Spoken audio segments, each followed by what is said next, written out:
There's a couple of things that I need you to know when we get through it. You need to know how to find the degrees, the radians, and you also need to know how to find the ordered pairs that correlate to all of them. So when I'm talking unit circle, I'm talking the whole kit caboodle, not just components and not parts, but the whole thing. So the first thing I want to go over is when we're drawing the unit circle, I always start working with degrees. Okay, so if I'm starting here and I've gone nowhere, how many degrees have I moved? 0. I've gone 0 degrees. That's pretty much a no-brainer. Everybody's got that under control, right? The next thing I do is I take the axes, the x and y axes, and I walk around them. And I talk about degrees as I do it. So to get from 0 to here, how many degrees have I gone? 90. Okay, we all are good at that. Keep on moving over here. 180. Continue. 270. 270. And last but not least, 360. 360. So those 5 things right now would be part of what you would get for looking for, each part is worth however many points. So those are all inclusive when I'm looking. Now that we've gone all the way around in 90-degree angles, the next thing that we're going to do is we're going to start to walk by half of that. Okay. So if I'm walking, rather than going from 0 to 90, I'm going to go half measures as I go. So from 0 to half of that would be a 45. Continue to walk in your 45-degree angles. So we have 45, then next would be 90. Mm-hmm. What would be after that? 135. And then I'm going to hide it because you're not going to cheat on me. That's your water. Then the next one would be 180. Mm-hmm. What's after 180? 225? Make sure he has Yeah. He has it. Well, he won't answer. Just text me. Yeah, just text me. Yeah. Text him. Oh crap! And then tell him that Coach over It might not be him. Nancy stays here.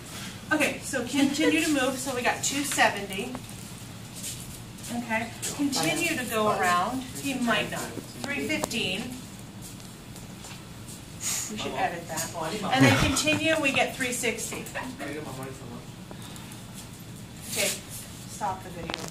Walked around, we got 0, 45, 90, 135, 180, 225, 270, 315, and 360. Yay.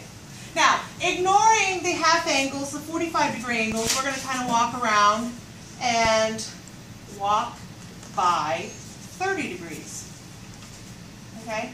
And once again, the only things you're going to ignore are the ones that are these 45 half angles that we've kind of created. So I want you to count by 30s. So starting here, it would be 30, then 60, then 90. Continue. 120. Keep going. 150. 180. 210. 240. 270. 300. 330. And last but not least, 360. So when I'm looking to test this, each of these values that we just put up have equal weight. If you can do those, you've done the hardest part of this whole problem. If you can remember what goes where, then the rest of it will fall into place. Okay, so the next component that I need you to know are your radian measures. All right. Having said that, let me show you the official way that you can convert degrees to radians and go all the way around and find the values that they're equivalent to. So again, this is the official way, not the old lady way. So let's say I want to take 30 degrees and I want to convert that to radian measure. So the way that I go about converting it is I put pi over 180. And it's very similar to if I told you that I have 12 inches, you would tell me I also have 1 foot. Do you agree? Mm-hmm. They're equivalent. And how would you take something like 15 inches and convert it to feet, you would use a conversion like this. No different, it's just pi over 180 are equivalent. So if I'm trying to get rid of degrees and make it in a radian measure, remember the degrees over degrees, right? So when I go ahead and multiply, this is really like having 30 over 1. And we understand that we go straight across the bottom. So I typically reduce before I multiply, but just so you see, that's what it looks like. Okay? I know that they both have a 0, so I can eliminate the 0. And I know that I have 3 over 18. And what's 3 divided by 18 reduced to? 6. So I have, the 0's gone, I have pi over 6. So we'll do one more so you see what happens. I mean, I know what happened, but like, are we supposed to be writing this down? It's like this is like the official way, but I'm going to show you an easy way. okay. Sounds good? Okay. So now I'm going to say we could do it one more way, just this one more time so we can practice it. Okay, so 90, I want to convert to radian measure, and I'm going to reduce it, so I'm going to have 90 pi over 180. 90 over 180 reduces to 1/2, right? So pi over 2.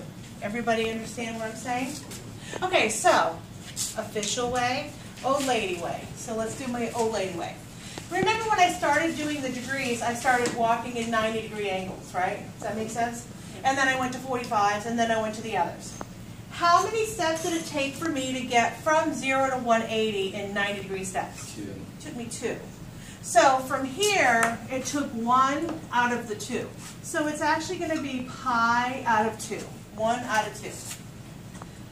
What is this guy going to be over here? How many steps? 2 pi over 2. 2 pi over 2, which reduces to Pi. So far, so good. So I take 1 step, 2 steps. What would this be if I continue? 3 pi over 2. 3 pi over 2. And then one more. 2 pi. 4 pi over 2, which is 2 pi. So to get from my 90-degree angles, it takes 2 full steps to get from point A to point B. In 45-degree angles, how many steps did it take from 0 to 180? 4. It took 1, 2, 3, and 4, right? So the way we work it, old lady trick, pi out of 4, 2 pi out of 4, which is reduced. 3 pi out of 4, 4 pi out of 4. Are we good? 5 pi out of 4, 6 pi out of 4, reduced. Okay, 7 out of 4, and 8 out of 4. Now I didn't have to think about that. We ignore our 45-degree angles earlier, and we did 30s, correct? How many steps did it take for me to get from 0 to 180 in 30-degree steps? 1, 2, 3, 4, 5, 6 of them, right? So what would this one be? Pi over 6, which we already know because we did the official way of reducing. 2 pi over 6, which reduces to pi over 3, right? 3 pi over 6, which we hope reduces to pi over 2. Yeah. 4 pi over 6 is 2 pi over 3. 5 pi out of 6. So far, so good. 6 pi out of 6 so far. What would this one be? 7 out of 6. This is hard. Yeah. Yeah? I just don't get what you're doing. Really? Yeah, I thought that was easier. I got lost at the 6th part. Okay, It's like, what? like one step. So it's 1, 2, 3, 4, 5, 6 steps, right? Uh-huh. And so there's 1 out of 6, 2 out of 6. You have to reduce them. Yeah. Okay. 3 out of 6, Okay. 4 out of 6, 5 out of 6, 6 out of 6. Keep going. 7. What would the next one be? 8 out of 6. Reduce that. 4 pi over 3. 9 out of 6. Okay. 10 out of 6. 5 pi over 3. 11 out of 6. And 12 out of 6. Does that make better sense? Yeah. Okay, so you, by all means, have at it. Go ahead and convert every one of them if you want. But if you can remember, how many steps does it take for me to get from 0 to 180? If that's your denominator. If that helps. So it took me 2 steps, my denominator was 2. It took me 4 steps, my denominator was 4. It took me 6 steps, my denominator was 6. You have to ignore the 45. Ignore the 45. Are we good so far? Somewhat? Okay, we're going to practice it again. Okay, so now so far I've given you 2 parts of the component of the unit circle that I need you to have. The next part I need you to have is going to be the ordered pairs that make it work. Unit means what? Whole. 1 whole, actually. Okay? So each of these measurements should be 1 whole from the actual center of that. So if I'm saying, what is the ordered pair that comes out to here, what would that be? Well, you're going to go over 1, up 0.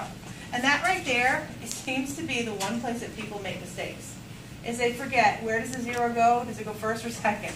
Remember, your x value is 1. It's like the x-intercept. Okay, what would this guy be? 0, 1. Over 0, up 1. How about this one? Negative 1, 0. Negative 1, 0. And then here, 0, negative 1. So far okay? Yes? No? Yes. Okay. So, at this point, I've done degrees, I've done radians, I've started my ordered pairs. I'm going to teach you the official way to get the ordered pairs, and then I'm going to teach you my trick. Okay? So, we're going to talk triangles, geometry. Okay?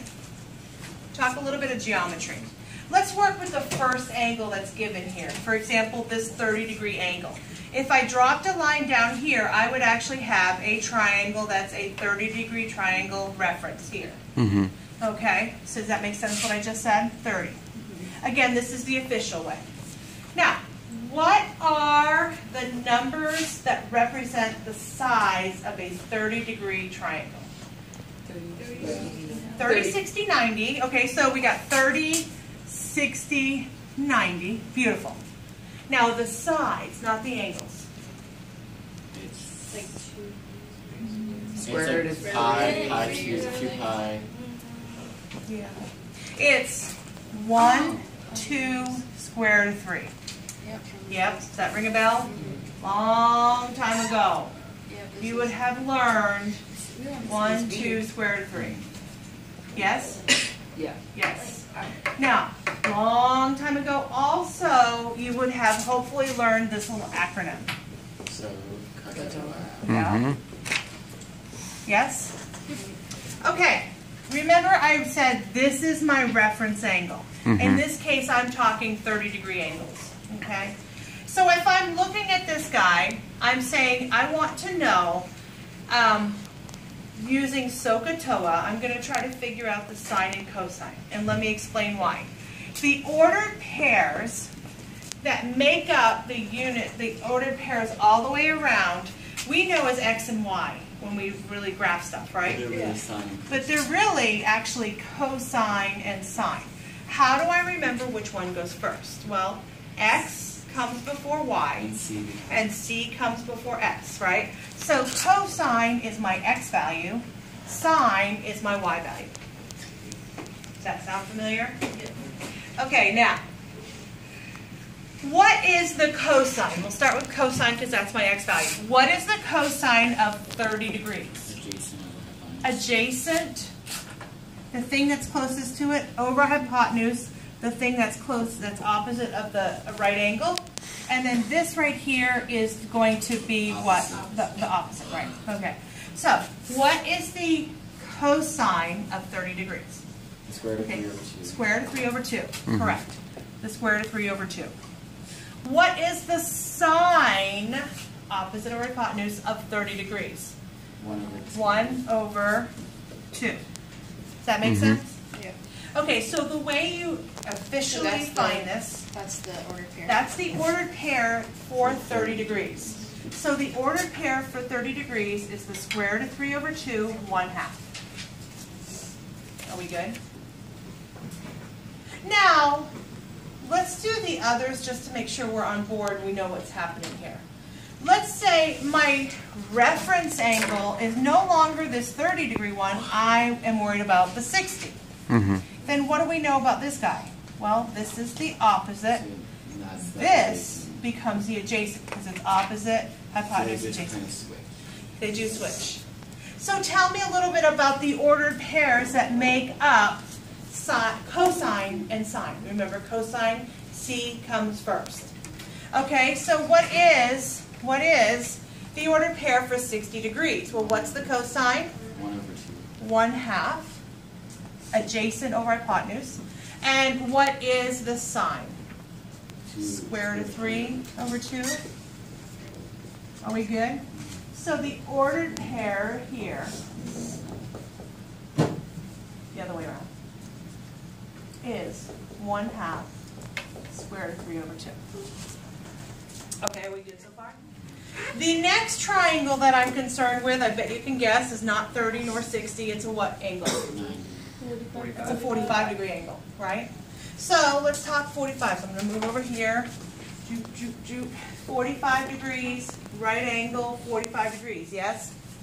Do you guys remember the numbers that go with it? It's like 1, and square root of 2. That's right. 1 and square root of 2. It's starting to ring a bell. Okay, my reference angle is 45. I consider this opposite, adjacent, hypotenuse. What's the cosine of the 45-degree angle? 1 over square root of 2. 1 over the square root of 2. But in math world, do we really call it 1 over square root of 2? We do what to it? Do you remember? 1 to the negative second or something. No. Multiply both sides by the square root, right? Right. You take both sides and you multiply by that. What do we call that? Us mathematicians call it Doing something. doing something to it. No. Let's start with the C. Starts with an R. Rationalize it? Yay! We rationalize it. It's really close to a C. Bless you. It's close to a C, but not quite. Just a C after there. We actually take square root of 2/2 to it. Yes, indeed, and we rationalize. So we have square root of 2/2. What do you know about the sign of this thing? It's the same, right? So my ordered pairs that makes up the 45 would be square root of 2/2, square root of 2/2. Okay. Ms. K, you said this was going to be easy, right? And I don't really want to have to work. Okay, yeah, we'll talk about that in a second. But my old lady trick, do I want to have to use the right triangles every time? Not so much. I want to figure out how you're going to tell me to do it without really thinking, right? Right. So the way I always tell my students to do it is you notice that you have 6 fractions here. Do you agree? Fractions, fractions, fractions. Notice what all their denominators are. So that's not going to change. The one on the left, the one here closest, at 30, starts with a 3. So it's the square root of 3, the square root of 2, really the square root of 1, right? It was the square root of 1, right? And then we're going to move over. What's that? Square root of 3, square root of 2, and square root of 1. So closest to 30 is a 3, square root of 3, square root of 2, square root of 1, square root of 3, square root of 2, square root of 1. Guess what? We have it going on.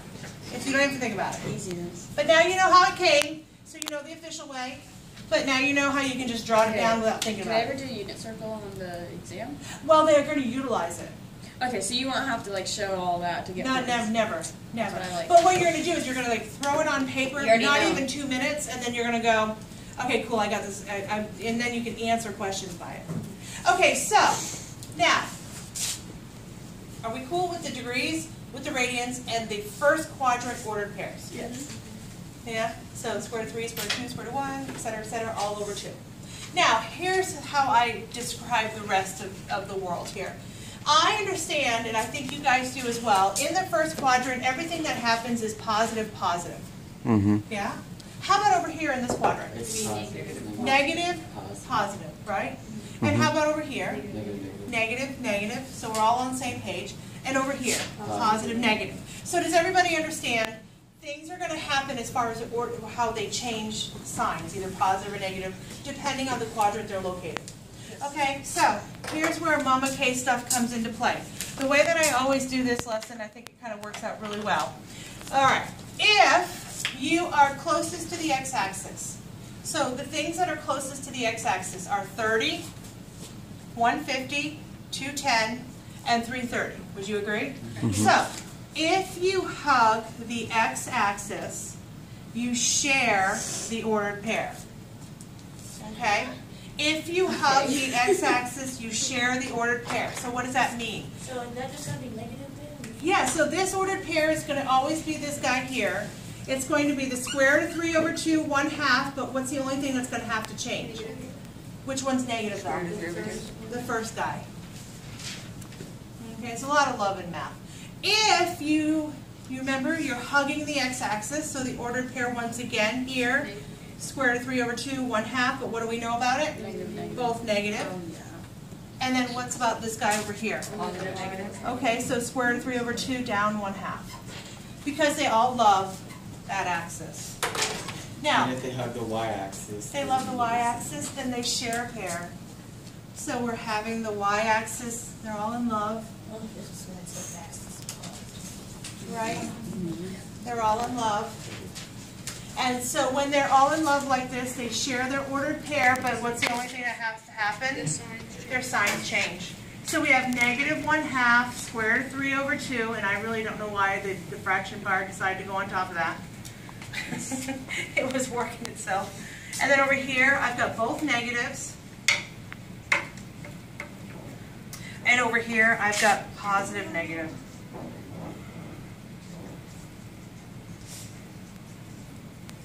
We're good?